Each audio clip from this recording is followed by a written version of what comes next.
नमस्कार। नाशकातील महान सामाजिक संत पुरुष सुधाकर बडगुजर याचा भारतीय जनता पार्टीमध्ये झालेला प्रवेश एव्हाना तुम्हा सगळ्यांपर्यंत पोहोचला असेलच। याच बडगुजर महाशयांना भारतीय जनता पार्टीच्या जवळपास सगळ्या नेत्यांनी विधानसभा, विधान परिषद आणि बाहेर सुद्धा राज्यभरामध्ये देशाचा गद्दार, दाऊदचा साथीदार आणि देशद्रोही म्हटलेलं होतं। त्याच्यावरती कारवाई व्हावी म्हणून विधिमंडळात आणि बाहेर सुद्धा प्रचंड राडा घातलेला होता भाजपच्या लोकांनी। आता काल त्याच देशद्रोही आणि दाऊदचा साथीदार, मुंबई बॉम्बस्फोट खटल्यातील एक प्रमुख आरोपी सलीम कुत्ताचा मित्र असलेल्या सुधाकर बडगुजरला महाराष्ट्रातील संपूर्ण भारतीय जनता पार्टी शरण गेली, त्याच्यासमोर नतमस्तक झाली।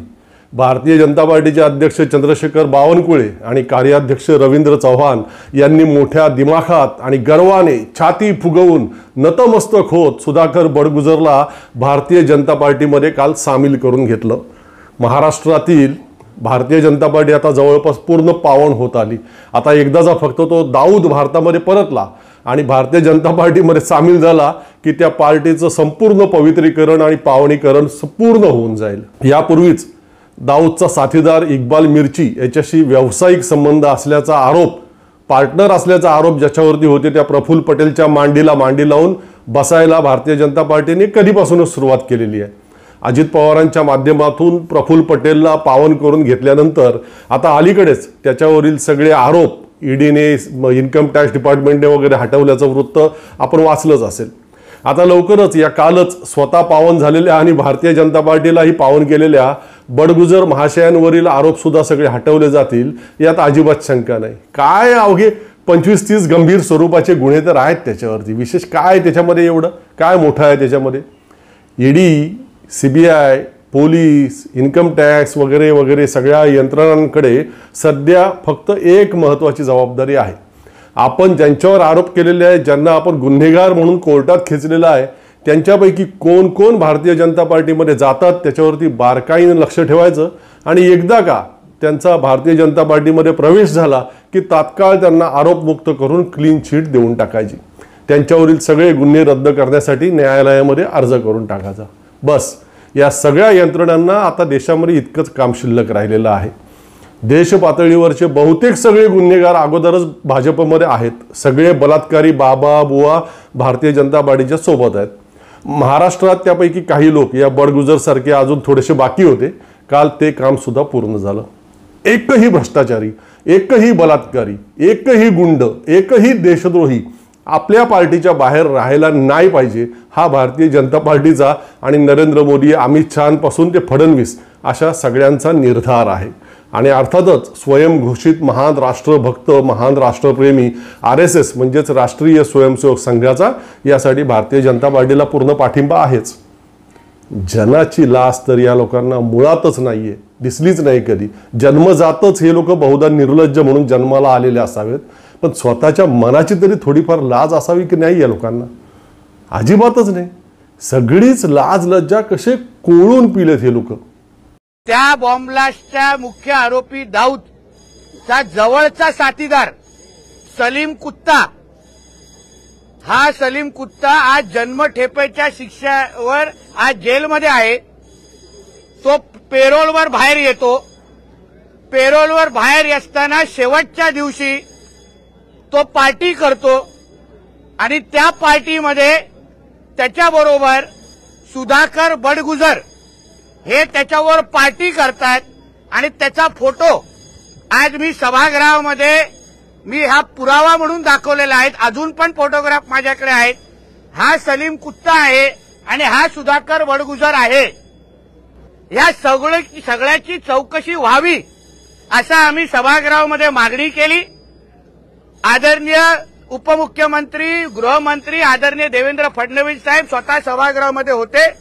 माझ्याबरोबर नाशिकचे पालकमंत्री दादा भुसेजी ह्यांनी पण ह्या विषयाची काय गांभीर्य आहे, कुठल्या पद्धतीने ह्याच्यामुळे सामान्य नागरिकाच्या जीवाला धोका होऊ शकतो, या सगळ्याचा विषय त्यांनी पण मांडला। आमच्या सगळ्यांच्या मागणीच्या अनुसार आदरणीय देवेंद्र फडणवीस साहेबांनी सभागृहामध्ये या विषयाची SIT चौकशी जाहीर केलेली आहे। मी सभागृहाला आश्वस्त करू इच्छितो हो SITच्या माध्यमातून आणि टाइम बाउंड पद्धतीनं या ठिकाणी याची चौकशी करण्यात येईल आणि दोषींवर कारवाई करण्यात येईल। ऐकलत? आणि आता काल त्या सुधाकर बडगुजरचा भाजपमध्ये प्रवेश झाल्यानंतर हाच नितेश राणे काय बोलला पहा। परत मी तुम्हाला सांगतो, हिंदुत्वाचे धागा घेऊन अगर आमच्याबरोबर कोणी येत असेल तर आम्ही त्याचं स्वागतच करणार। बडगुजर आता भगवादारी 100% झालेले आहेत, म्हणून ते अगर बरोबर येत असतील तर हरकत नाही। ऐकलं काय अर्थ होतो याच्या या बोलण्याचा? तुम्ही काहीही करा, तुम्ही बलात्कार करा, तुम्ही खून करा, भ्रष्टाचार करा, देशद्रोह्यांच्या बरोबर पार्टनर म्हणून राहा, फक्त भारतीय जनता पार्टीचं भगवं उपरणं खांद्यावर घ्या, बस तुम्ही पावन झालात। तुमच्यावरील सगळे कलंक धुवून निघाले। हिंदुत्ववादाची आणि पवित्र भगव्या रंगाची इतकी पराकोटीची बदनामी आणि अपमान आजवर या देशात कधीही कोणीही केला नसेल। हिंदू धर्म आणि भगवा रंग यांना पूर्ण कलंकित करून टाकले भारतीय जनता पार्टीने।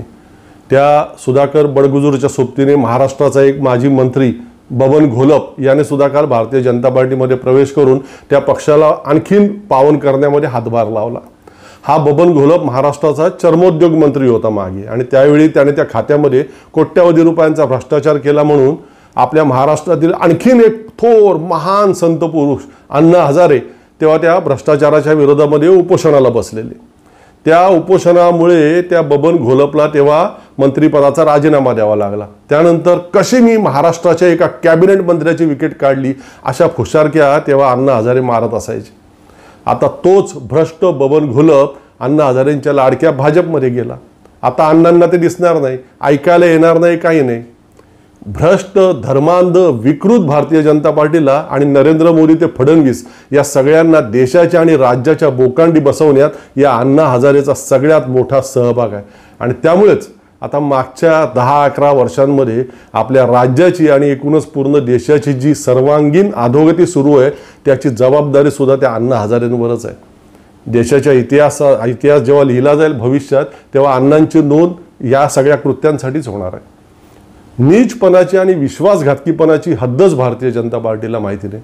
महाराष्ट्रातील 1ली ते 5वीच्या लहानग्या मुलांना तिसरी भाषा म्हणून हिंदी भाषा सक्ती नको असा आवाज साऱ्या महाराष्ट्राने एकमुखाने दिला।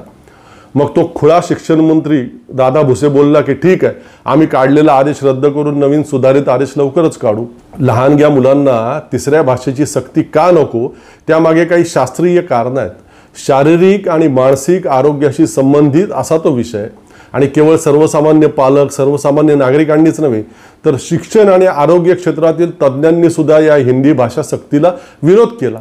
ते काय सगळे वेडे होते म्हणून? आता कालपासून शाळा सुरू झाल्या, काल परवापासून, तरी हिंदी भाषा सक्तीचा आदेश रद्द केल्याचा सुधारित आदेश फडणवीस सरकारने काढला नव्हता। त्यामुळे सगळीकडे चलबिचल आणि संभ्रमाचं वातावरण होतं शालेय क्षेत्रामध्ये, शिक्षण क्षेत्रामध्ये। अखेर काल रात्री उशिरा महाराष्ट्र शासनाने याबाबतचा आदेश काढला आणि त्यात काय केलं तर महाराष्ट्राचा विश्वासघात। वर्गातील 20 मुलांनी एकत्रितपणे जर सांगितलं की आम्हाला हिंदी भाषा शिकायची नाही तरच, पहा, वर्गातील किमान 20 विद्यार्थ्यांनी एकत्रितपणे हिंदी भाषा शिकायला नकार दिला तरच मग त्यांना ती जबरदस्तीने शिकवण्यात येणार नाही, अन्यथा मग शिकावी लागेल। तो शिक्षण मंत्री दादा भुसे वगैरे ते सगळी प्यादी आहेत, त्यांना काय महत्त्व नाही। हे सगळं डोकं निर्विवादपणे देवेंद्र फडणवीस यांचंच। महाराष्ट्रातील लोक ज्या गोष्टीला विरोध करतील ती गोष्ट हट्टाने करायचीच ईर्षेला पेटून, हे देवेंद्र फडणवीसांचं धोरण आहे। महाराष्ट्राला बुलेट ट्रेन नको आहे काय, मग आणणार म्हणजे आणणार। महाराष्ट्राला शक्तीपीठ महामार्ग नको काय, मग बनवणार म्हणजे बनवणारच। महाराष्ट्राला हिंदी भाषेची सक्ती नको आहे काय, भाषा नको आहे का ती, मग शिकायलाच लावणार। फडणवीसांचा हा सगळा कारभार असा सुरू आहे। महाराष्ट्रावर कसला सूड ते आणि त्यांचा भारतीय जनता पार्टी उगवतोय ते समजायला काही मार्ग नाही।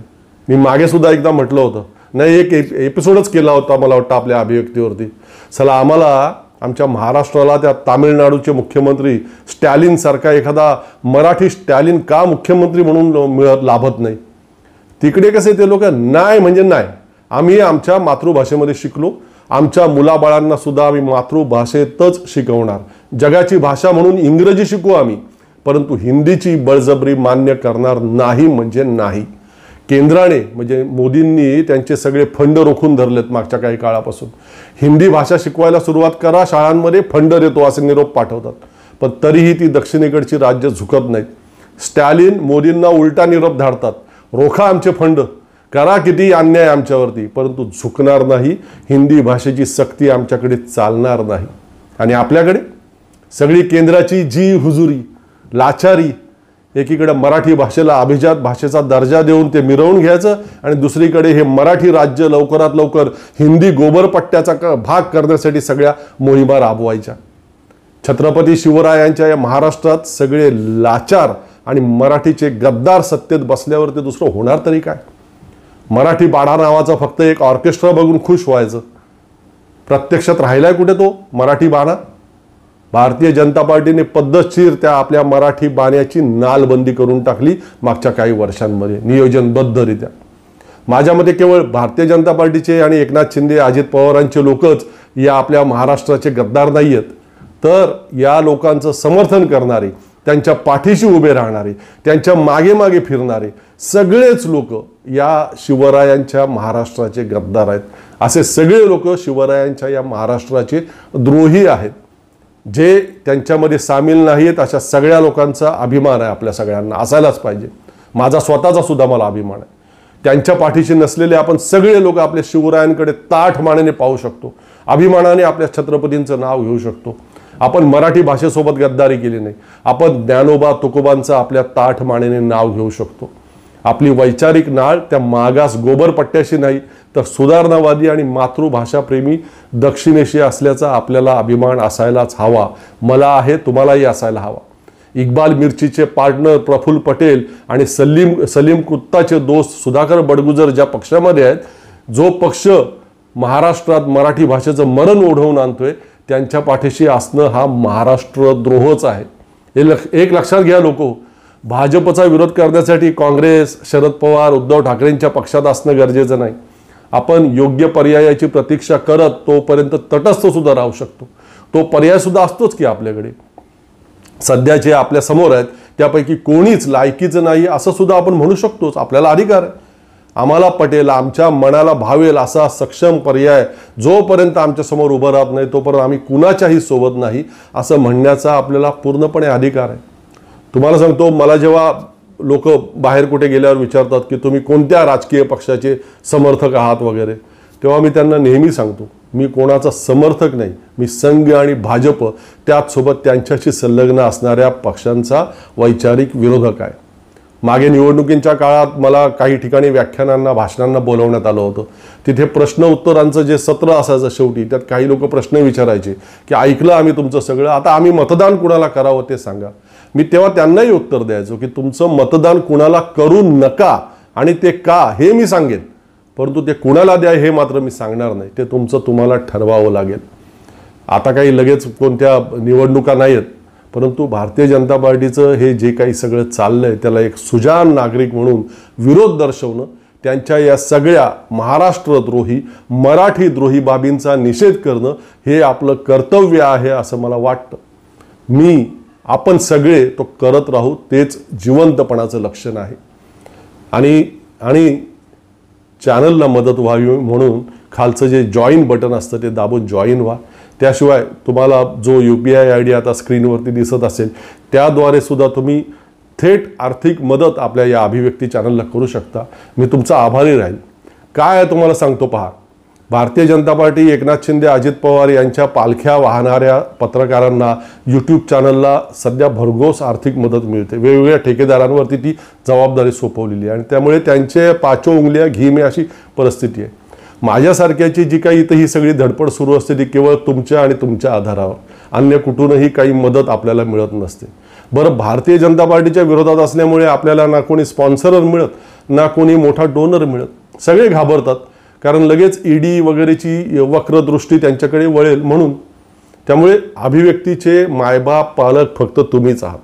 त्यासाठीच थोडं हे आवाहन प्लीज मनावरती घ्या आणि मदत करा. तुमचे अगदी 50-100 रुपये सुद्धा खूप मोलाचे ठरतात हो.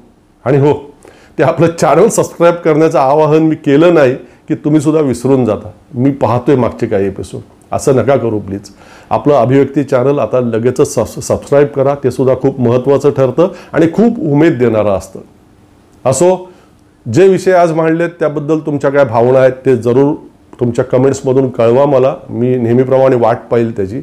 आणि तो विकृत बुद्धीचा एक नट शरद नथुराम पोंक्षे यानं नुकतंच पुन्हा एकदा शेण खाल्लंय. म्हणजे तो नेहमीच ते खातच असतो, त्याप्रमाणे आता नुकतंच ताजं त्यांनी पुन्हा एकदा ते शेण खाल्लंय. त्या शेण खाण्याचा पंचनामा करण्यासाठी पुन्हा भेटू लवकरच. तोपर्यंत धन्यवाद.